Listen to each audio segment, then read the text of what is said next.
And this is something a lot of people don't actually talk about, especially in these tutorials. That's probably one of the #1 things to setting yourself apart. Now, the next thing you really want to focus on.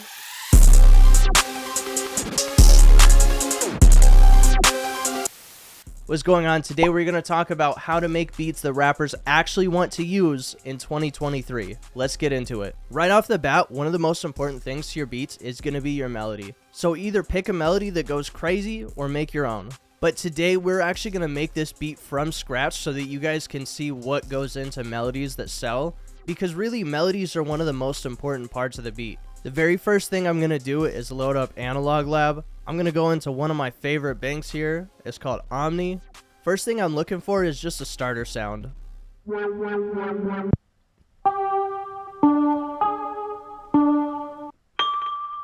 For me, when I pick the first sound, I just want to find something that's basically going to make the whole melody, and then everything else just kind of works in conjunction with it. This synth sounds fire. Let's see what I could do with it.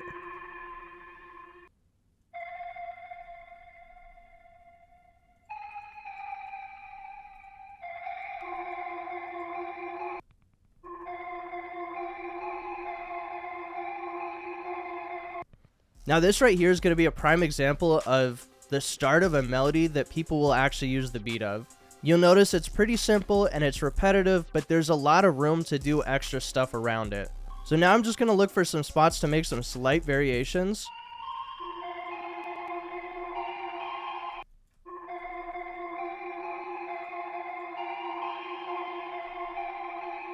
That goes crazy.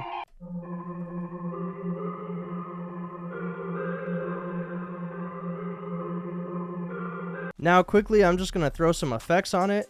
First thing is just a basic EQ. I want to get rid of the low end so it doesn't clash with the bass or the 808s when I put those in.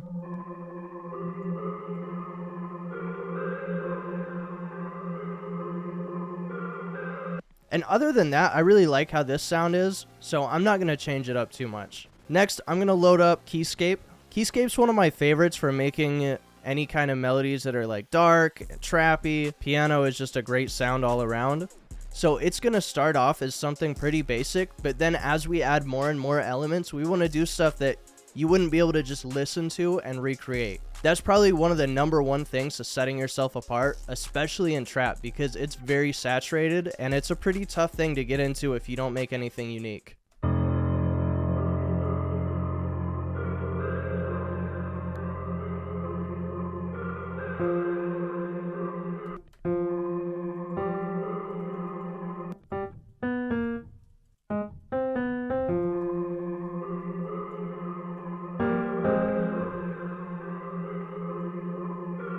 So again, just keeping it really basic here.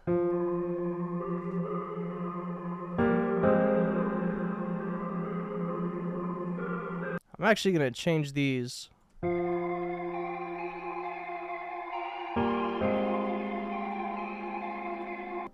Just so it hits on time a little bit better. One mistake I see a lot of people make is they make the bass too early in the loop and it sounds a lot more full than it is, because the bass is kind of like the glue that brings everything together, especially with samples like this. So we're going to do that last and try to make sure the melody carries itself before we add the bass in. Next, I'm going to pull out some one-shots from ATL Culture. Tri-Freeze made it. It's super fire. It's on Producer Crate if you haven't checked it out yet.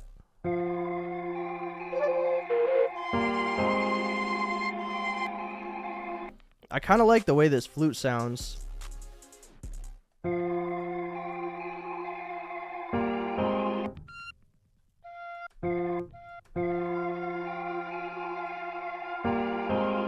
kind of heard this melody in my head.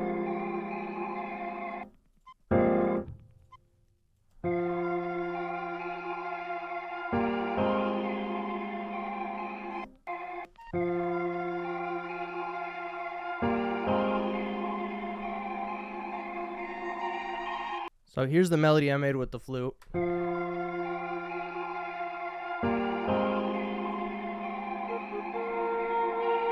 It has that sauce, you know? People are going to want to use it because it's not doing too much, but it's not doing nothing at all. Next thing I'm going to do is look for some accents. Accents are so important right now to making interesting trap beats. They're just little sound effects. People are starting to make whole kits out of them. Tri-Freeze just dropped this kit that's 50 accents and 50 soundscapes in the deluxe version, and he's got 25 in the standard one. It's awesome for anybody trying to make some fire loops. I'm going to use some of them. I haven't tested it out too much, but I'm really excited to dig into it because these are such an important part of beats. And honestly, the ones I've been using are getting a little bit old. So I'm going to find something that's close to the key that I'm in, which you can see is F minor. So I'm going to look for something around there.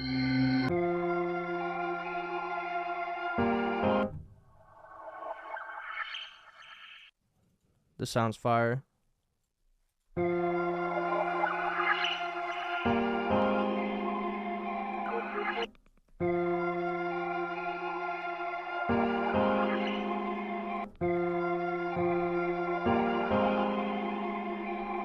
See, it's so subtle, but it works so well.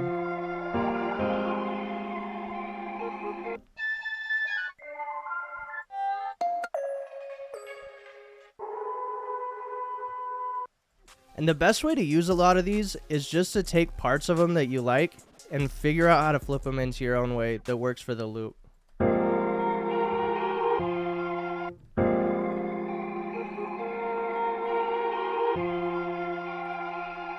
I'm just going to put some reverb on this one, and I'm also going to EQ it as well, just to make sure none of those frequencies are clashing.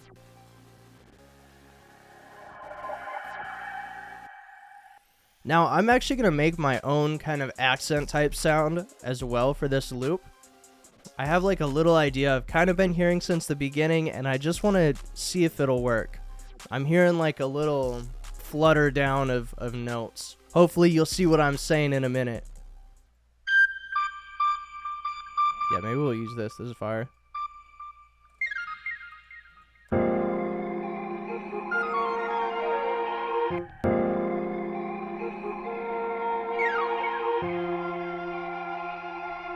Yeah, that's fire. Exactly like that. So now I'm going to go ahead and split by channel just because I want to render that sound out. And now it's at a point where we can add bass because there's enough other sounds in there. And sometimes people ask me why I'm just using one root note once in a while. But honestly, that's all you need sometimes. Like, if it works, it works, you know? I don't always do that, but every once in a while when I'm making these types of beats, it just hits, you know? Because you could do something like this.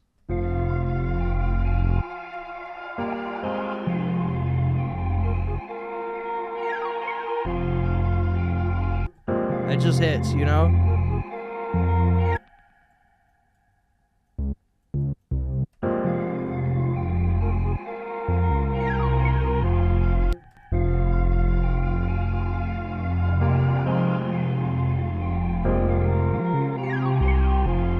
Okay, now we can split these up.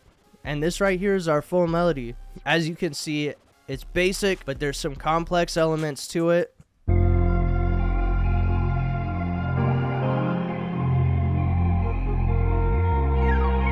And the last thing I want to do is render this out. So I rendered it right here. You see it's the same thing. But I'm actually going to use some of my sauce, and I'm going to layer it with itself. So it's going to be playing like twice at the same time.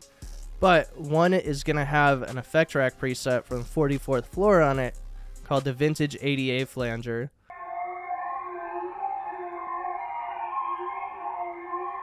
Alright, super fire.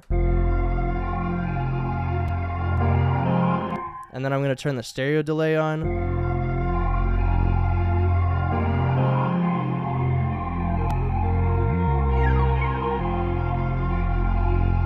And this is something a lot of people don't actually talk about, especially in these tutorials, is the effects that you put on your loops after they're done. So yes, my loop's done, but I'm not going to arrange it and export it just yet. First, what I want to do is just make sure that everything has a mixer track. And then I'm going to route them all to this one here, and I'm going to put grow speed on them, and then just use the sidechain preset that I made.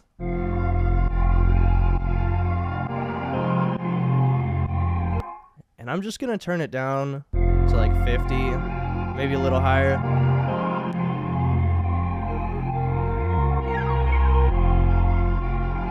and this is going to give it a lot of movement. Last thing I'm going to add is a J37 stereo. I'm not entirely sure what it does, but every time I use it, it adds like this weird little warmth to my melodies, so I just like putting it on a lot of them.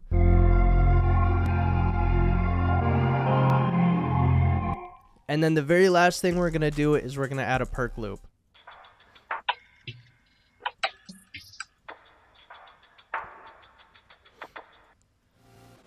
I'm going to go ahead and use this one here.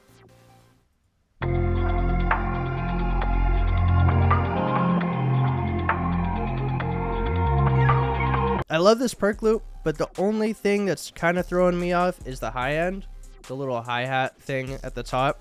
So I'm just going to EQ that out.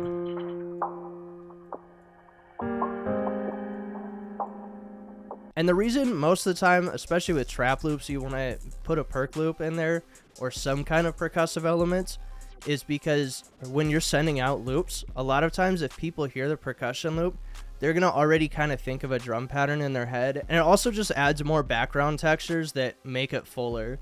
So now we're good to go. We can go ahead and arrange the loop. So I'm going to do that real quick. If you don't know how to arrange loops, it's pretty basic. I just like leaving a whole set of 4 bars between each one of the elements just in case there's like a reverb tail. And then I'll just lay everything out from most important to least important in the melody, or like most in front, just so it kind of makes sense to whoever's making a beat on it. Also, sauce for you loop makers.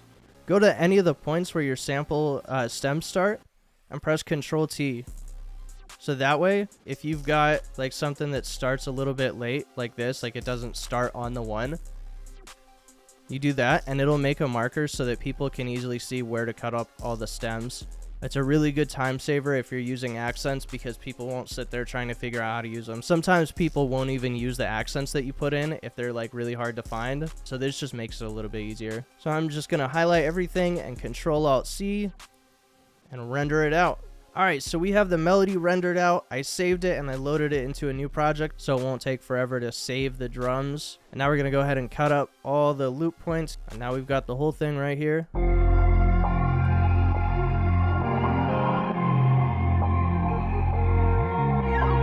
Before we get into arrangement or anything like that, I'm going to do all the drums. We're going to use the Deltron multi-kit. This kit's crazy.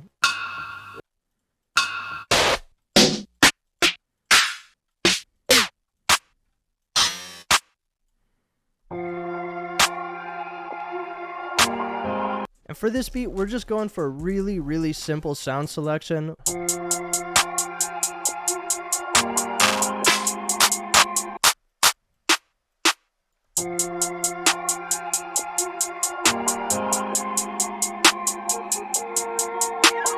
And with the drums, don't go too crazy on them.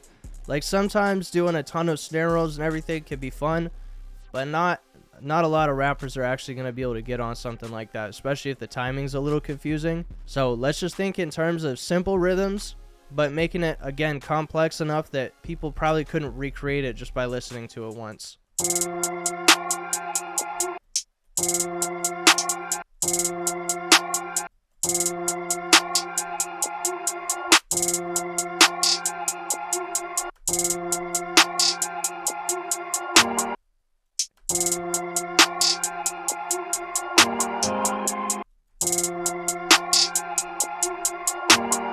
Next, we're going to throw in our 808.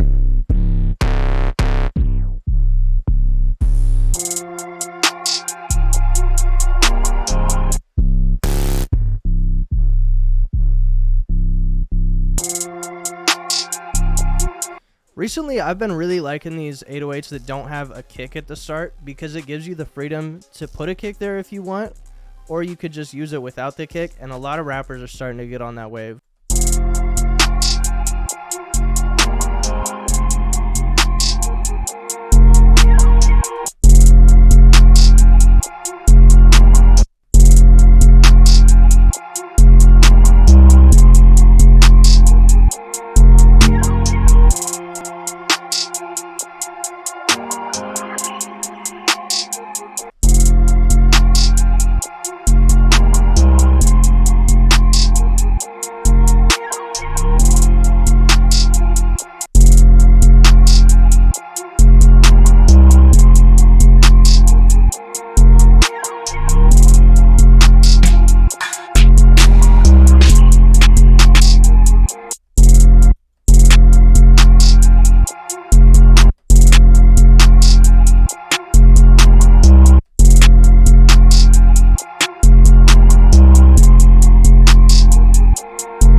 So again, snare is super simple.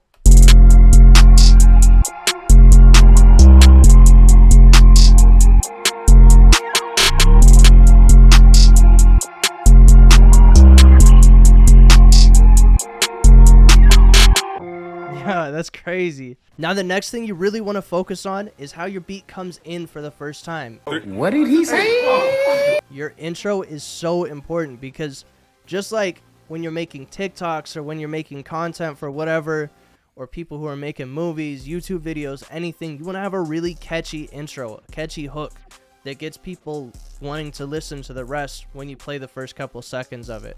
So just think about different things that you can do at the very start that either give hints to how the beat's going to be, do something crazy or something unique, or, you know, even just goes straight into the beat.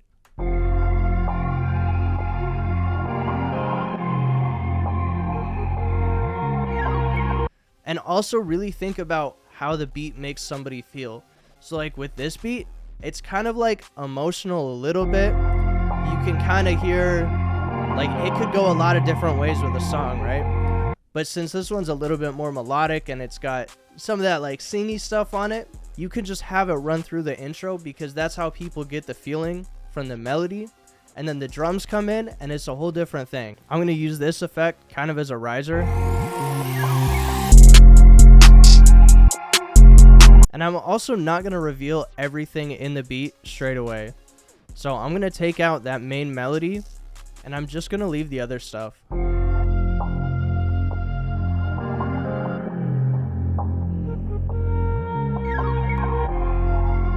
I'll keep the layer.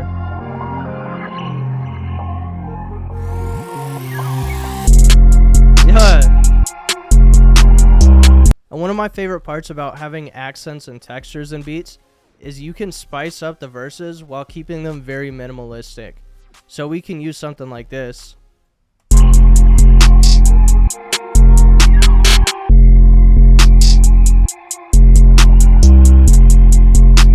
So now there's still stuff going on in the beat that's different than just the main melody, but it's enough to keep it interesting. And now we're going to add in some more layers.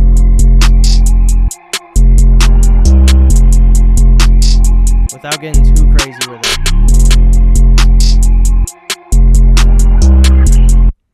So we're just going to take this whole intro section, just like we have it here. It's going to be intro, chorus, verse, and just copy it over 2 times. And then the very last part here, the second half of the last verse that it's showing here, just delete that and put a volume fade here. So that's really all there is to it, to making these simple but really fire beats. I know simple but fire is an overused term, but just make sure that you're adding your own sauce to these beats, but you're keeping them somewhat open at the same time. It's going to be hard to do at first if you don't normally make beats like this. So just try to find a middle ground between a really complex beat and an overly simple beat. Because you can see in this beat, there's a lot of elements that if you listen the first time, you couldn't really just recreate. But at the same time, it's simple and it's open and there's room to breathe on it. So a lot of people are going to be attracted to that kind of beat. Thank you guys so much for watching. I really hope that you learned something. Leave a comment of what kind of other videos you want to see from me, and I will try to get to as many of them as I possibly can. I'm going to be recording a ton of content throughout 2023. YouTube's going to be one of my biggest focuses this year, and I'm really excited to see where it takes us. But thank you once again. Leave a like, leave a comment, subscribe, and this is the full beat.